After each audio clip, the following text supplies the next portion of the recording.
in the building, man. How is everybody doing? How is everybody doing? It is West Coast live in the building. I got my blood relative here, not that cousin that owe me $20, not that one, because I do got a cousin that owe me $20 out there. As a matter of fact, you see his ass, you tell Johnny bring my damn $20. You know what I mean? But yeah, man, and not that cousin that's gonna call you and say, man, can I borrow your truck or your VCR? No, not that cousin. No. I got that reliable cousin. You know that cousin that you can call at 3 o'clock and man, my car done broke down, man. He don't even say nothing. He just say, what? God damn it, what street is you on, boy? You know what I mean? I got that cousin. I got G on the building. What up with you, man? What's good with your kinfolk? AKA the Henny man. You know what I mean? What's up with you, man? Man, I can't complain, man. We up here breaking bread on this good old Sunday morning. I heard that, breaking bread this old Sunday morning, man. I heard that, man. My alarm, my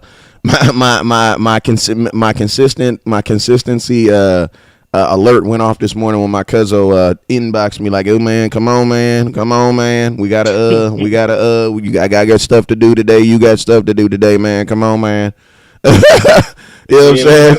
We gotta feed these Cowboys. Yeah, man. Like, come on, man. Like, one thing I tell you this, man. You gotta have people in your life that understand their purpose. You feel me? So my boy understand his purpose and he be on it, man. So double salute to my cousin, man. But yo, man, shout out to you. Shout out to y'all, man. The fans in the comment box right now. Shout out to the fans in the comment box. Appreciate you guys for tapping in right now, man. If you're looking at the show right now,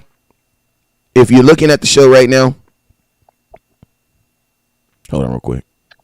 If you're looking at the show right now, you are looking at the West Coast Cowboy training camp preview show. So if you're looking at all fancy and stuff, that's what it's gonna look like, going forward, when we have our training camp shows and things like that. So make sure you guys tune in each and every day. We're gonna be bringing you guys training camp content live from training camp, man. It's gonna be absolutely bananas, man. So make sure you guys tune in each and every day, man. At the same time, 11 every day, because training camp is gonna be every day at 11 o'clock in Oxnard, California. So each and every day, and between 11 and 11:30, West Coast is gonna be bringing you guys some content. So make sure you guys continue to tune in. Make sure you guys stay abreast on everything that's happening in the nation, man. But yo, let's go ahead and get this thing started, man. And let's go ahead and let's go ahead and get some shout outs to some very special people in the comment box. Hey man, do you see some people in YouTube that you know over there? If you do, let's go shout some folks out and let's get to this content.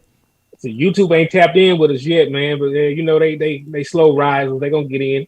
Shoot, I heard that, man. I'm looking for a picture for this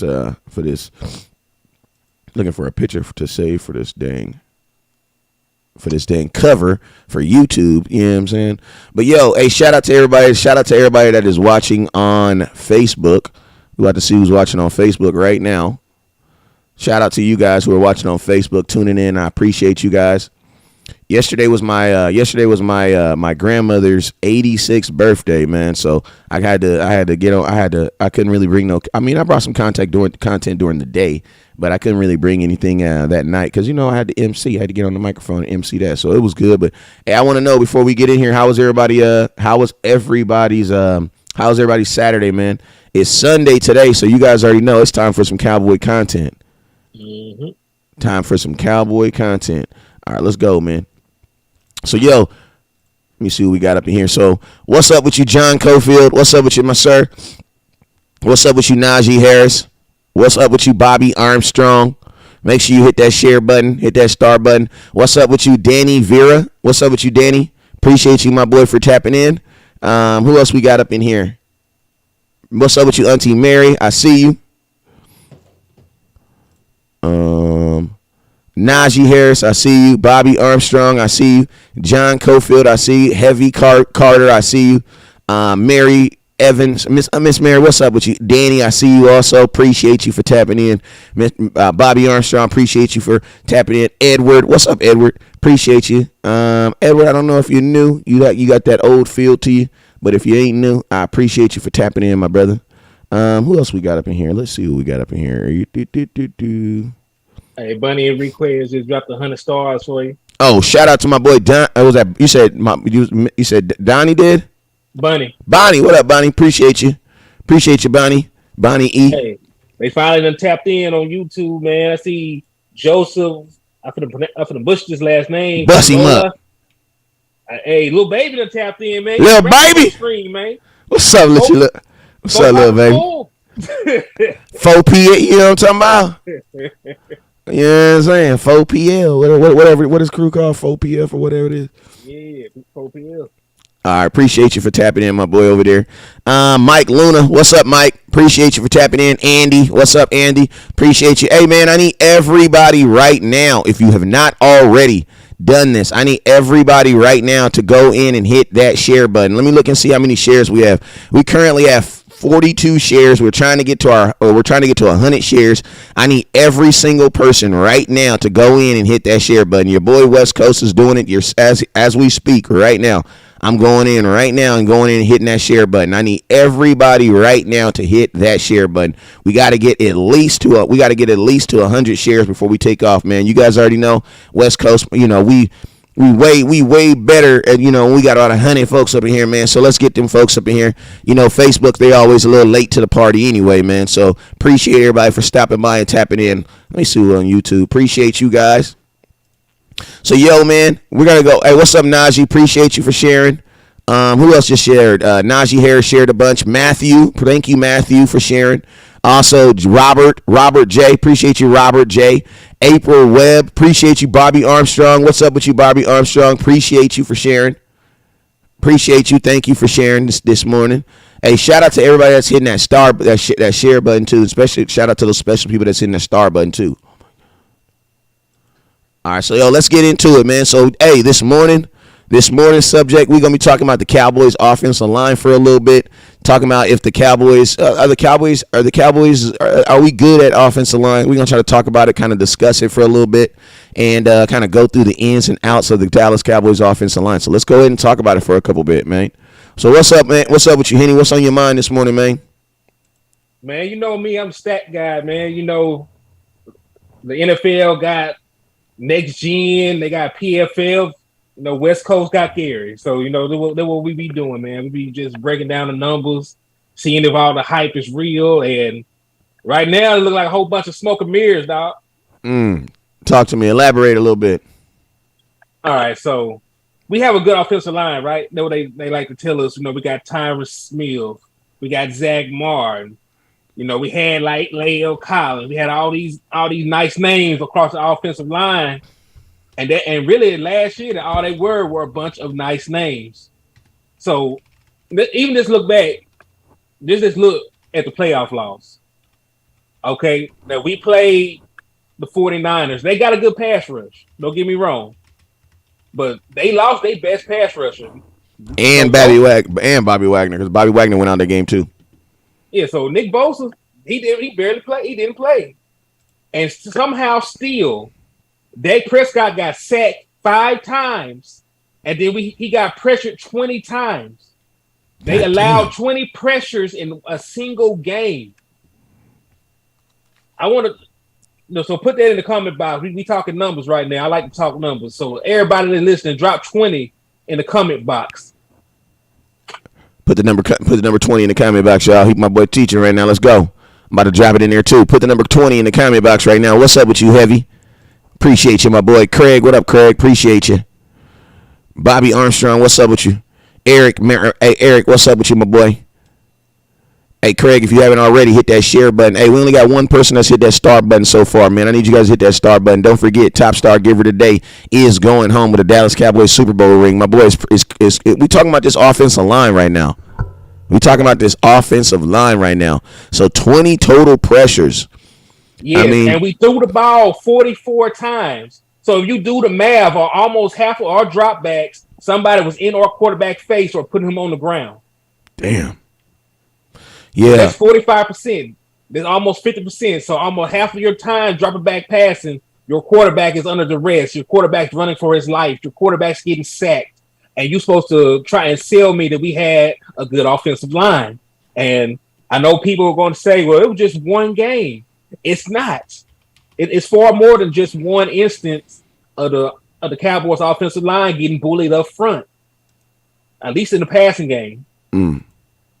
Okay. So I mean, and then this another thing. This is another thing I would say too. This is another thing I say too. What's up, Joseph? I see you over there on YouTube. There's another thing I say too is like, man, when you're throwing the ball as much as the Dallas Cowboys are throwing the ball here, you're also putting yourself in a position for your offense. You're not putting your offensive line in the best position to win. Like, that's also part of the reason why I was yelling, run the damn ball so much last year, because, it was going to help. It's going to help your offensive line. Like, if you go ask any offensive lineman, any big dude, you ain't even got to be an offensive lineman. Just go ask some big dude over 300 pounds. Hey, man, would you rather run fast forward or run fast backwards?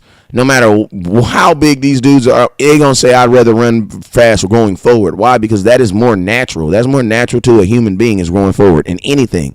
You really got to teach someone. It's funny because when I'm teaching football, when I'm coaching football, we have to actually teach you how to backpedal, how to run backwards.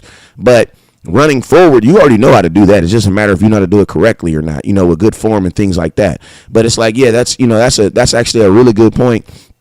And, the Dallas Cowboys, that's something that I said that Kellen Moore has to be able to do, and has to be able to do better in 2022. And that is understanding your team and understanding what makes your team good and what makes your team one of the top teams in the NFL. And one of them is, man, understanding your offensive line, man. And I think that the Dallas Cowboys as a fan base, man, we need to accept the fact that we don't have that line. Like, I think there's this narrative out there that people say, well, it's the Dallas Cowboys. They have that line. They have that offensive line. But I'm like, man, we haven't really had that offensive line that you guys think we have had or think that we have. We haven't had that offensive line really probably since 2014. 2016 we were an average offensive line, but the best thing about the offensive line in 2016 is, bro, we were averaging 5.3 yards per carry. You know what I'm saying? Yep. So it's like when you're running the ball that successful and that much, your offensive line, you're not really going to see failures in your offensive line because they're getting the ball away before the defensive linemen and defensive guys can get on the line. You know what I'm saying? Right, and I'm glad you said that. So let's look at something simple. Let's look at the team pass block win percentage.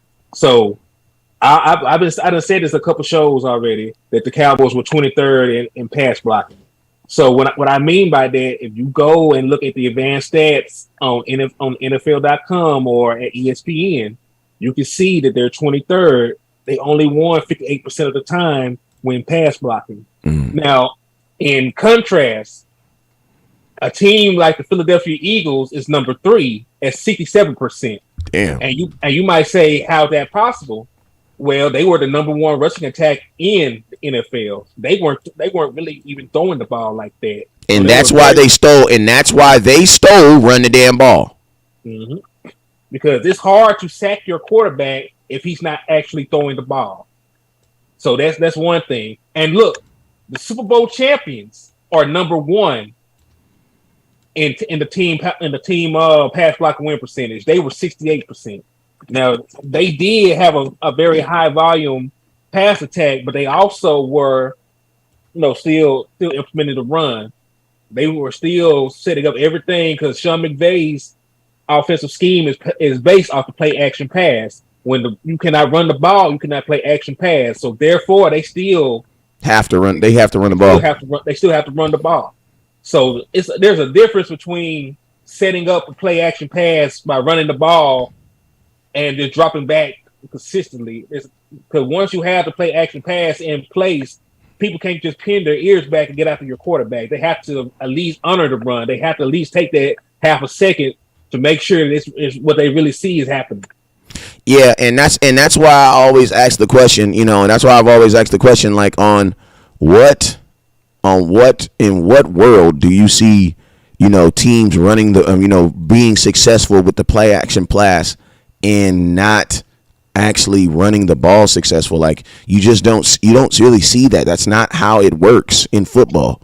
You know what I'm saying? And the reason why it doesn't work like that in football is because when you are running play action pass, you are basically telling the defense of what I'm going to do. What I'm about to run the ball. Well, if your defense doesn't respect your ability to run, why would they fall for the fake? Right. And then once you put on film that you're going to throw the ball an exuberant amount of times, it does not help because the Cowboys averaged almost 39 pass attempts a game. It was like 38 point something, which is way too much, man. Especially behind this line. Now, you can't pass block, but you're throwing the ball almost 40 times a game. It does not actually make sense. It don't. It doesn't make sense, man. And I'm gonna tell you, shout out to my boy Swan with the $5 on the super chat, my boy. Hey, I'm gonna tell you this right here too, man. Like, go look at bad teams. Go look at all the bad teams in the NFL. Or do you see bad teams in the NFL going out there throwing the ball 50 times? No, you do not. You don't, man. There's a reason why the Jacksonville Jaguars drafted a quarterback in the first round and then did also what? Drafted a running back. Because the best thing you can do for a young team to protect them is do what? Run the damn football, man. Run the football helps everybody, man. And this is what people don't realize. You know, they always talk about Joe Burrow playing behind that line, getting sacked. You know, they had a bad line. I'm looking at it right now. Cincinnati Bengals were 30th. They had a run pass block percentage of 49%. However, what people do not realize is Joe Mixon was the third leading rusher in all of football. Facts. He was had the third most rushing attempts of any running back in all of football. So yes, the line was horrible. They couldn't block anybody to save their lives, but they did run the ball. They did set up play action passes to get their receivers in one-on-one situations. They did move the pocket to buy this man more time. So they did things to try and mask that. The Cowboys did not. We were implementing a straight drop back passing game, especially as the season wore on. Exactly. And I'm going to tell you this right here. I love me some Dakota Rain, let it rain Prescott. But I will tell you this right here. Dakota Rain Prescott is not a drop back quarterback. That is not what he does. It's not his job. I knew it is not his job. That is not his forte. You don't go to a pastry chef and then ask him to cook you a steak. You know what I'm saying? And then get mad at the pastry chef because the steak didn't taste good. No, that's not what it was. If you want a steak, go to a chef that makes that. Like Dak Prescott is a quarterback that even when in college, man, even in college, he was moving on the ball. I would love to see how much. We want to do some research on Mississippi State and my boy Billy Gonzalez, because man, I feel like at Mississippi State, man, they had this boy Dak running way more. Hey, I think we might just have another article coming through. I feel it, man. And I think it's that what did Mississippi State do differently than what the Cowboys? Because I feel like this. I can almost guarantee you, Henny, if we go look at Dak in college, I can almost guarantee you that Mississippi State used Dak Prescott in a totally different way than what we use. And I can almost guarantee you that Mississippi State was running the hell out of Dak. Because I remember Dak. I remember Dak being moving around and things like that, and it's like it's another situation of what I said, man, on about the Dallas Cowboys, man. Like, and it's crazy because I dropped an interview yesterday, right? I did an interview with a guy named Corey Proctor. He used to be a Dallas Cowboy offensive lineman, right? And I asked him, I said, Corey, I said, hey, man, why is it? And listen, this is in 2019, y'all. This is in 2019. I said, Corey, why do the Dallas Cowboys draft offensive linemen in 2019, y'all? I asked him this in 2019. I said, Corey, why do the Dallas Cowboys draft players in one position only to have them play a totally different position? You know what I mean? Like, why do they do that? Like, and think about this. I was then asking about Connor Williams. I was just asking about Connor Williams. I wasn't even asking about like I wasn't asking about like, you know, anybody. I was asking about Connor Williams because it happened with this is something that happened with Connor Williams. And you know, it's crazy because it's relevant now because it's happening again. It's happening again, y'all. So it's like, you know, and it's crazy not to I don't want to feel like I'm ragging on our first round pick too. I don't want to feel like I'm ragging on him because I'm not ragging on him at all. But what I am doing is I am kind of trying to putting stuff in perspective because, man, like my thing is this: if you go out here, right, and it does not work with what we just did right now, then it's like you're gonna have to like if this doesn't work with my boy with T Smith, the new T Smith. You're going to have to give him some leeway, man, because we tried this already and it did not work, right? And Yes. we didn't see any, like, I know some of y'all gonna get mad when I say this, but we didn't really see any like positive results to Connor Williams until the motherfucker almost, until he was gone. You know what I'm saying? Like, until he was gone, he left. You know what I'm saying? And even One thing, real quick, man. Let me respond to one of our friends in the comment box, Eric Miranda. Like, there are some things that Prescott needs to improve on, but to say that he's not accurate not true. is not true, because I'm looking at it right now. For the 2021 season, he was fourth in completion percentage at 68.8. Aaron Rodgers was slightly ahead of him at third at 68.9. So he was a 0.% less accurate than Aaron Rodgers last year. And you have the nerve to say this man is not accurate. That is not true. So we're not going to say. Yeah, but I'm gonna tell you what people do though, man. People, Cowboy fans, they only remember the throws that Dak missed. That's it, man. And they don't, you know, they don't, you know what I mean? They don't, like, I just know that they don't. Cowboy fans they only remember they remember the throws that he missed. That's it. They don't remember that Aaron, you know, other quarterbacks miss throws. They don't see that. And then the standard for Dak is just higher. So I ain't even about to get into that. Like, we're so close to we're so close to the season beginning that, like, I don't even want to talk about stuff that we know don't make no damn sense. You know what I'm saying? It's all good. But let's continue on our train of thought about the offensive line. And, you know, we were talking about them not being able to pass block. Well, if you get beat as an offensive lineman, what happens? Either you're going to let them kill your quarterback, or you're going to have to grab them. And that also led to another thing. The Cowboys led the league in offensive holding. We had 34 offensive holding calls last year. That led the league. We were the most penalized team in all of football. But the line itself accounted for 34 of those calls just by holding. That's not even counting false starts. That's facts. Hey, I got that article. I want you to listen to this real quick. I want you to. This is the article. This is not the article. This is the interview I was telling you guys about real quick. We ain't gonna listen to the whole thing. We're just gonna listen to the beginning.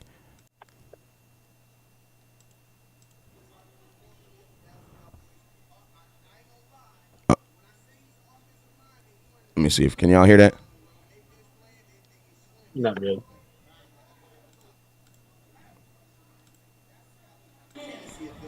There we go. Can you hear it? Yeah.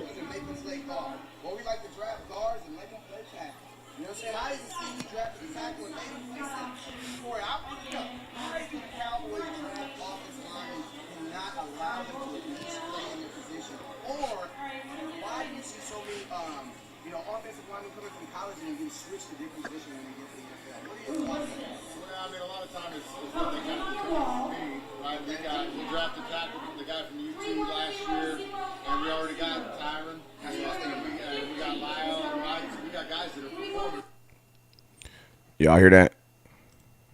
I don't know if y'all was able to hear it. I'm gonna go back.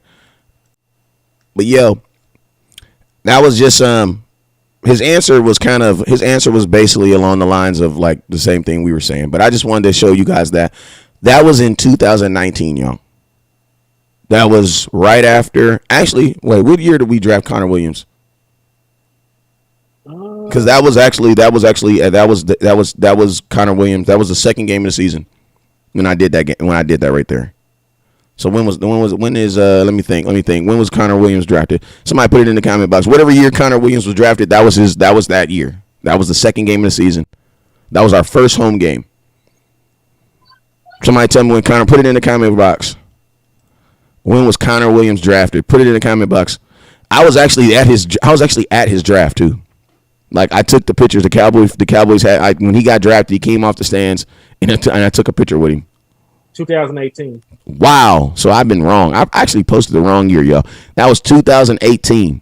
Since 2018, your boy West Coast been here asking these same damn questions. Why are we drafting players for one position that we need who plays a different position?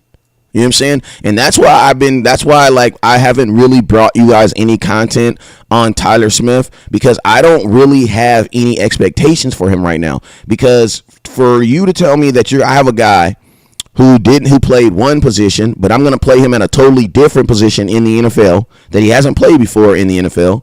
For me, I have to give him an opportunity to fail at that position because that's realistic. Mm-hmm. You know what I'm saying? Just like if you're teaching someone how to drive a car, you have to be realistic to the fact that what? They're going to scare you at least 2 to 3 times. And at least once, they're going to make you feel like they're going to hit a house. But they probably won't hit it because they're going to hit the brakes right at the last moment. You know what I mean? You almost gotta factor that in. If I'm not lying, right? It's like if you out here, listen. If you out here in these streets doing stuff you ain't supposed to, you slanging and banging, you need to have what? Money for a what? An attorney. You need to factor that in. If you're a bank robber, you need to factor in what? A getaway driver and attorney, right?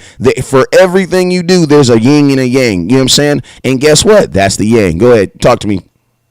Now, I was just finna say, man, and even just looking at the grand scheme of things, you know, as how our line stacks up against other teams that we gotta play against, we don't stack up like that no more.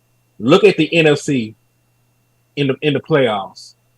Okay, every single team that got further than us gave up less hits and less quarterback pressures on the year. The Bucks, the 49ers that beat us, the Rams. Who were the fourth team that beat us last year? Nah, that advanced further in the playoffs. So I said the Bucks. I said 49ers. Green Bay. Yeah, Green Bay. So just looking at the actual teams that we have to contend with. So you mean to tell me they can get pressure on us, but we can't get pressure on them in a playoff situation? So when you just think about things like that, like you can't just feel comfortable, you know, with what the Cowboys are doing. And then you factor in the hits, the pressures, the sacks, the penalties. Like this line is below average if you just look at all the things they struggle in. Yeah, so let's push forward, man. What is the positive side of this? What are the positive? What are the expectations for training camp going forward? And I mean, I'll tell you guys this right here. Your offensive line is only going to get better if your defensive line gets better because that's who they practice against. Mm-hmm. You know what I'm saying? So we're hoping that our defensive line has gotten better to ensure that our offensive line gets better, right? And, you know, I still believe that you can obtain success even with a bad offensive line because the Cincinnati Bengals did it, man.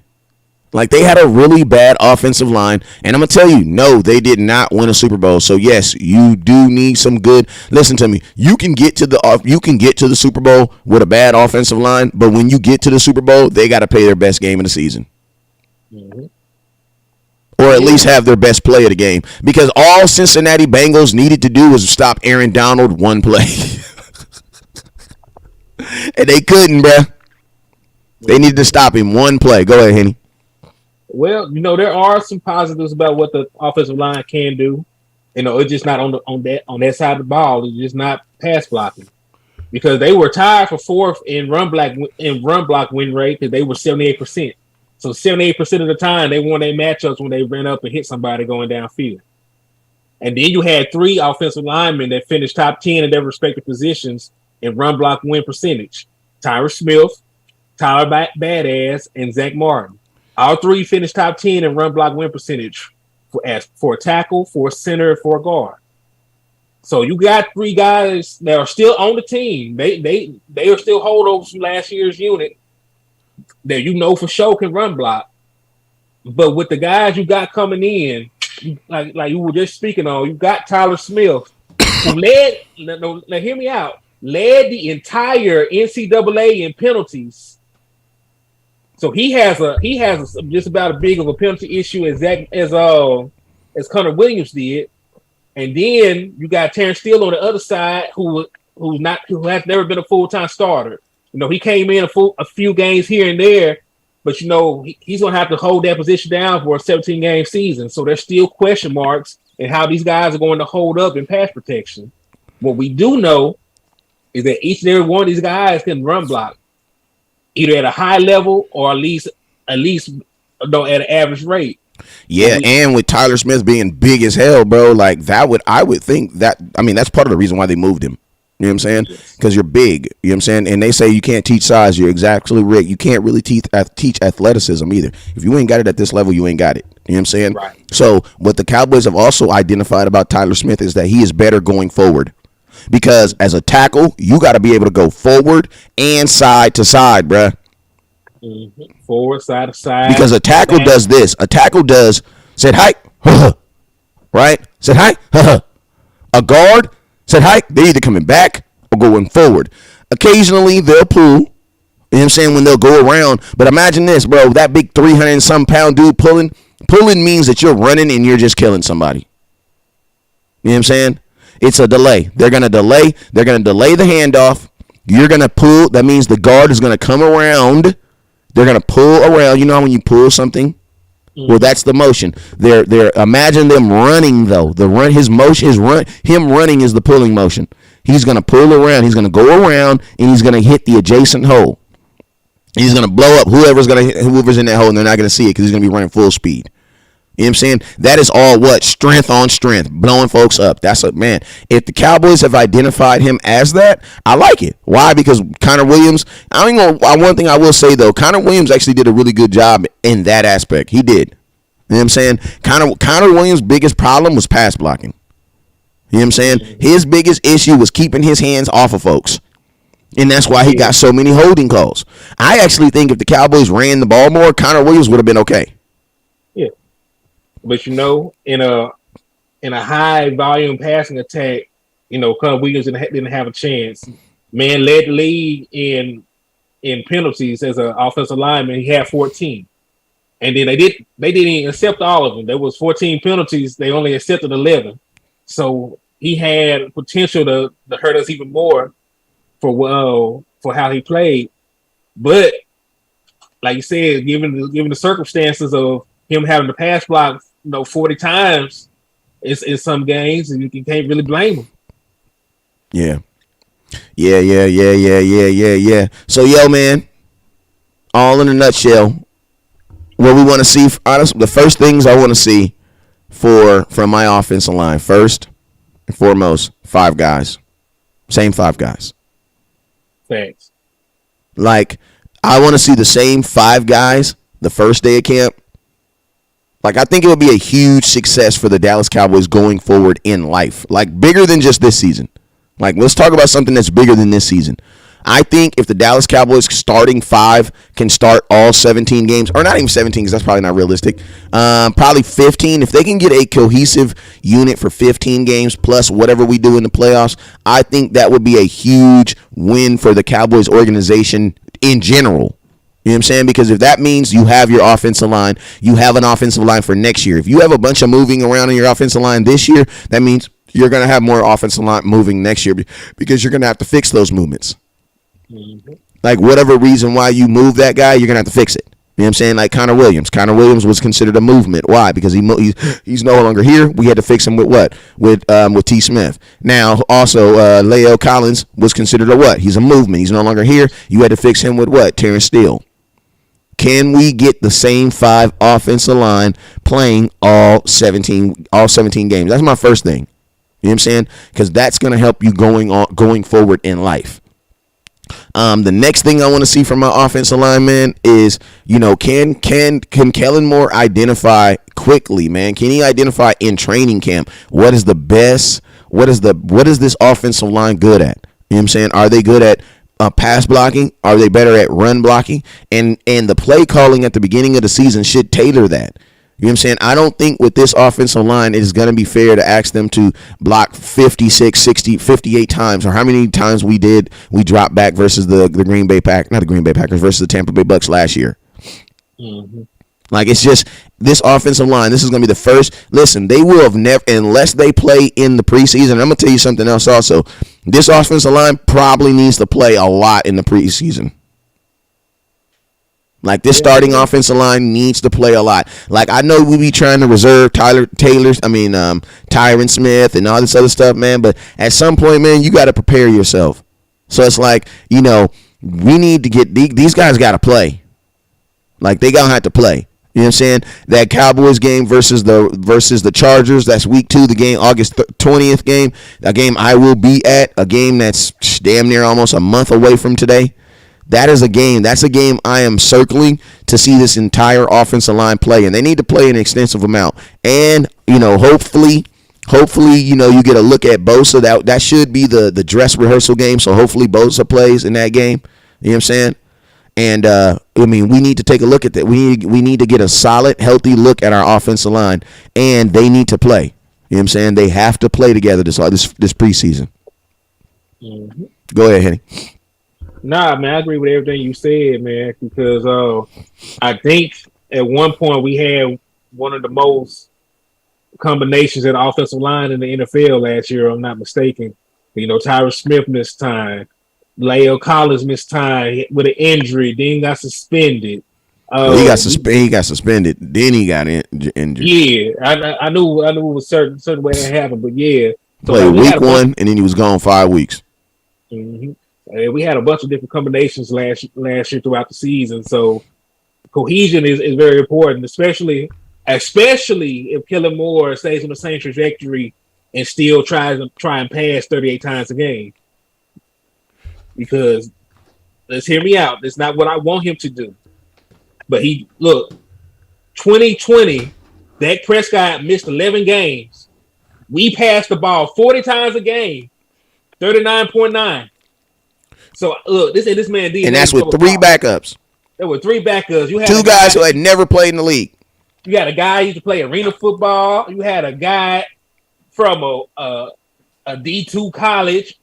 Imagine if I told a backup quarterback, "Hey man, in your first game in the NFL on primetime TV, we're gonna let you throw the ball 40 times." He would have been like, "What? What?" Mm-hmm. So yeah, Ben DiNucci damn near threw the ball 40 times. Gary Gilbert damn near threw the ball 40 times, bro. Kellen Moore wants to throw the ball, so it's like we're basically trying to make stupid smart. Because listen, I know they gonna do what they want to do. Kellen Moore is still going to do what he wants to do, and that is throw the damn ball. So if we're going to do that, bro, you got to have an offensive line, bro. Like, you can't be switching the offensive line that amount of times and expecting to get success. Give me one more thing, man. Give me one more thing. I gave you 2. You give me one more. I like that when you get. What's one more thing you want to see from this offensive line? Well, and just to clear this up, Ben DiNucci did throw the ball 40 times. He threw it 40 exactly. So yeah, then it was Gary Gilbert that threw it 38. Then I knew one of them missed it by 2 or something like that.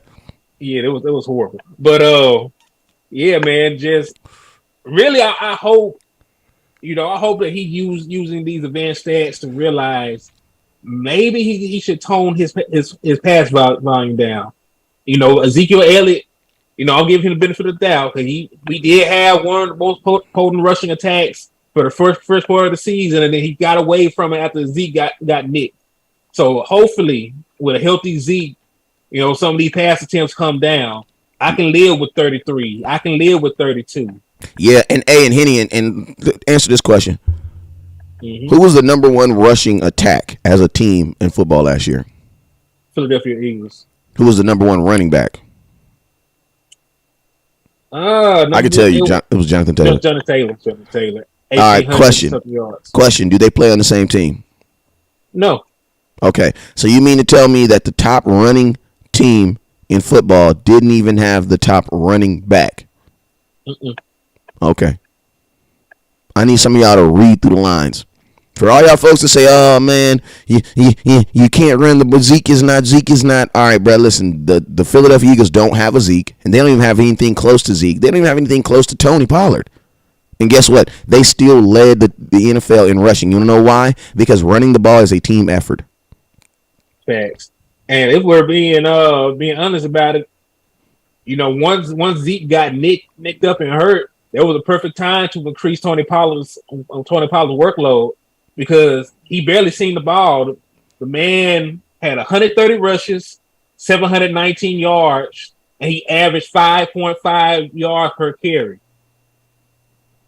So I'm not saying he's a better running back than Zeke, but given the circumstances and given how he already likes to run these spread out formations with a bunch of receivers on, he could have came up with a game plan to get Tony Pollard the ball in his hands Facts. and make an impact on this team.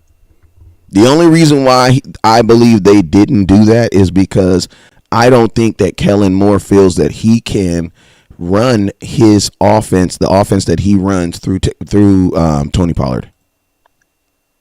Yeah, but there's also because he has to. I believe he knows that throwing the ball as much as he throws the ball, man, Tony Pollard can't handle that. No, unless you're throwing the ball to him. Yeah, because you got a bad line, so you need a running back that can pass block in this situation. Normally that is an afterthought for a running back, but in our offense, he gonna have to. Yeah. And I mean, that's why I say, like, but at the same time, it's like the utilization still has to be there though. Like, because there's things like, because I mean, if I'm Tony Pollard, man, I'm low key frustrated with the Dallas Cowboys right now because you don't play me in a meaningless Philadelphia game where I could have stacked some stats. You know what I'm saying? Everybody got to stack their stats to that Philadelphia game. You know what I'm saying? If you think Tony Pollard was not mad about playing in that Philadelphia game, you tripping. Because he definitely wanted to play in that final game where we scored 50 points and everybody got to stuff some stats for a little bit. You know what I'm saying? Tony Pollard didn't get that advantage. Why? Because he didn't play. And then guess what? In the playoff game the very next week, guess what? They give the ball to the young man 4 times. So it's like it's stuff like that. You know what I'm saying? It's like, I honestly don't think that the Cowboys want to I don't think they view Tony Pollard like they view Zeke Elliott. And I mean, I think that's a good thing because Tony Pollard and Zeke are not the same running back. Like, they are not the same running back at all. You know what I'm saying? So it's like, it would almost be like, I'm gonna keep it real with you guys. Like, it would almost be a detriment if the Dallas Cowboys saw Tony Pollard and Zeke as the same person. Like, bro, that would be a detriment because they are not. Like, they are not. Like, we would be in a worse situation because you would really have, and I'm gonna be honest with you, if the Cowboys thought Tony Pollard was Zeke, Tony Pollard would have probably got hurt last year or the year before because, man, Zeke gets hurt doing the stuff that the Cowboys want him to do. Like, man, go look at Zeke power blocking, man. And Zeke don't even be getting blocking sometimes. Zeke just be getting blew up, bro. Right. Like, bro, you have a linebacker that's blitzing and you're standing still. Who do you think is going to win? The linebacker. A moving object is always going to defeat a not moving object all the time. It don't matter how big the not moving object is. You know what I'm saying? I be seeing Zeke getting bent over, bro. Straight lawn chaired. Bro, there's no way first off and foremost, there's no way Tony Pollard wants to do that. At all. At all, bro. At all. There's no way he wants to physically do that. You know what I'm saying? I think it's crazy because, fans be probably wondering, like, damn, how do players just want to retire? I would want to play all my life and I would want to do this and I would want to do that. Yeah, but you're not taking on that physical hits on your body either. Right, fans just see the touchdowns and see how much these folks be signing for. They don't be understanding how physically draining and how much pain these guys be in, man. And then think about this. Also think about this. Like, Zeke does that, and then they get up and then they hand the ball off to Zeke, and he runs the ball. So imagine having to power block like that, take on that type of contact on downs that you're not even getting the ball. You're not even getting the ball, and you're getting smacked. And then on the very next play, they actually hand you the ball. Mm-hmm. And then a couple plays later, they're going to throw you the ball. You know what I'm saying? I remember versus the Oakland Raiders, or I don't know if it was the Oakland Raiders, but I forget what game it was. But basically, Ezekiel Elliott, the freaking La'el Collins, just got beat on the inside. And it was Minnesota. He gets beat on the inside. Zeke steps up, takes the block, gets lawn chaired. Like, he gets destroyed. Mm-hmm. Dak throws the ball to, I think it was Schultz for a first down. Zeke gets up. Very next play, you know what they do? Hand the ball. They hand the ball off to Ezekiel Elliott. You know what I'm saying? Now, on Madden, you're like, that's nothing. His fatigue is at 90% right now. Look, he's not tired. You know what I'm saying? Look at him. His fatigue is fine. It's Ezekiel Elliott. But, bro, in real life, in real life, bro, that mess matters, bro. That mess matters. That getting smacked. You feel me? Getting smacked up. That mess matters, bro. Yeah, wears on you, man. You know what I'm saying? So, I see it like this. If I'm Tony Pollard, I don't want Zeke's job. Let Zeke have his job, man. And think about this. If you're Tony Pollard, do you want to do Zeke's job for another team? Probably not. Listen, they're trying to delete running backs. The only running backs that are surviving are the guys that are like think about this. The only running backs that we really talk about are running backs that are what? Really, really good. If you're not a really, really, really, really, really good running back, bro, you're here for like 2 years and then you're gone. Like think about this. Le'Veon Bell. He's a boxer now. Nobody wanted him. You know what I mean? Like, yeah, he's older, but you know what I'm saying? Like, the shelf life on a running back is it's for an average, for most running backs, it's short. Yeah, most running backs only play 10 years. But Zeke is different. You know what I'm saying? Outside of injury, Zeke is always a top 3 running back every year. Yeah, it's going to change. The 1 and 2 is always going to change. Why? Because people peak every year. People going to peak every year. If you've noticed, there's not one consistent greatest player at any position because it changes. Why? Because every year people peak. You know what I'm saying? Aaron Rodgers was the best quarterback in football this year, but who's to say he was last year? Who's to say he's going to be this year? You know what I'm saying? But I mean, I actually like the fact that's one thing that I do. That's one thing that does encourage me about Kellen Moore is because Kellen Moore does know the difference between Ezekiel Elliott and Tony Pollard. And that's why you don't see Tony Pollard doing the stuff that Zeke does. Well, if he really knew the difference, though, Tony Pollard would be out there in somebody pass pattern catching a play, taking it to the house. But that's a conversation for a different day. I mean, I just think in Kellen Moore's, hopefully they see that. But at the same time, like we saw they said that they had Tony Pollard at the slot. I just hope that it wasn't because of like necessity, like because people were injured. Like I hope it was because a general idea that he can play the position because they did that last year. But I mean, we need to go look at what other running backs we have on the back what other running backs do we have on the roster right now? Donald. We just got rid of the Hardy boy. So Jaquan Hardy, yeah, we released him 2 days ago. Mm-hmm. My boy, he was small. He was too small. I liked him a lot. I liked the way he ran, but he was too small. And I know the Cowboys didn't like the fact that he could not pass block at all. But I mean, I think the number one thing that we got to see as far as Tony Pollard playing more slot is can the Dallas Cowboys get a legitimate backup running back? If they can get a legitimate backup running back, then that can do the things that Zeke does, then that's going to make it easier for them to allow Tony Pollard to stay in the slot or at least get more options. Either way, we got to figure out a way to get both these guys on the field more times than not. Yeah, I agree with that. I definitely do agree with that. You know what I'm saying? All right, man. Hey, we've been on here. Let's go through here and let's take some questions real quick. Appreciate you, my boy Daryl. He says, sorry, I can't stay. West Coast, gotta go. Gotta catch up later. It's all good, little baby. Appreciate you for tapping in. Aaron Donald, man, handled Zeke when they was trying to block him. Yeah, man, that's pretty much gonna be the ticket for everybody that tries to step in front of baby Jesus. Yeah, because look, he do linemen like that. You know good and well he'll do a running back. Joe Trentino says, so if the Eagles were the good rushing the ball, how come they had a bad season? The Eagles didn't have a bad season.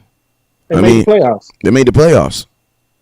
And then you can argue there was a possibility they could beat us if they didn't rest their entire starters because we can't stop the run. They didn't find their identity till after like the middle of the season. Well, they went on like a violent winning spree like in the middle of the year. And I'm gonna tell y'all this right here: the Eagles have less talent than us. Yep. Like, let's just be real, man. Like we are a more talented team than the Eagles, so they can never experience the same amount of success with less talent. Because technically, that would mean that team is actually getting more done because they're getting more done with less. Like the Eagles don't have the offensive payroll like the Dallas Cowboys do. Like, and you got to think it like this: the Eagles, I would say, almost all of their star players are on rookie contracts. Almost all of them. Wide receivers, all their star wide receivers are on rookie contracts. Their running back is a vet. Their quarterback is on a rookie deal. You know what I'm saying? Even on the defensive side of the ball. Like, I try to, I try to always make sure. What's up, Heavy? I try to always make sure that I am being, that I'm being honest about both teams, the team I'm playing for and the team I'm playing against. And I'm gonna be honest with you, the Eagles, I would assume they would get better over time, man, because they have a young team. Yep. And they when they added AJ Brown. And then they added AJ Brown, veteran. You know what I'm saying? Damn, I forgot about that. And think about this, even if it doesn't work out with Jalen Hurts, the next quarterback is going to have a pretty good team. And that's what I always say about the Cowboys. Like, you always build your team to be good, because even if it's not good for your current quarterback, he can be good for the next guy. Right. You know what I'm saying? So it's like, we're going to have to see, man. We're going to have to see. We definitely going to see.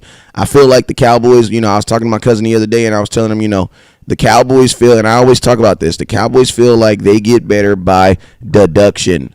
You know what I'm saying? If the Cowboys were sick, if they were a human body and they were sick, they would cut something out the body, right? And guess what? Sometimes some cancers, you got to cut it off, right? But what they typically do is they replace it with something. The problem with the Cowboys is we are cutting stuff. We are cutting cancerous things, and we're not replacing with good positive cells. Go ahead, Cuzzo. No, I was just going to answer Herbie Carter's question. He asked, will they let Dak run the ball more? From what they saying they are, I do not want him running the ball like Jalen Hurts does or any of the other guys. But when the play breaks down and in the red zone, yes, I would love for him to run again. He averaged 6 rushing touchdowns his first 3 years in the season. He's the Cowboys' all-time leader in rushing touchdowns by a quarterback. So, yes, I would like for him to run more. Yeah, and, this is, on third down, this is my thing. This is what I tell people about Dak Prescott running. He needs to run enough that the defense at least respects his ability to run. Facts. Because, early in the season last year, the Carolina game, he broke 2 big runs. And think about this, man. Freaking what's that boy name from Cleveland? Not Cleveland. The quarterback from Carolina Panthers. Aaron Donald. Not Aaron Donald. The other Donald. Shoot. I'd jack that boy name up. Sam Darnold. Sam Darnold. I wouldn't consider Sam Darnold a rushing quarterback, but he had 2 running touchdowns versus the Dallas Cowboys. Why? Because it was available. Mm-hmm. Like, I wouldn't consider Sam Darnold an athletic quarterback. But this thing, all the quarterbacks in the NFL are athletic enough, at least these days, to get you about 10, 11 yards at any given moment.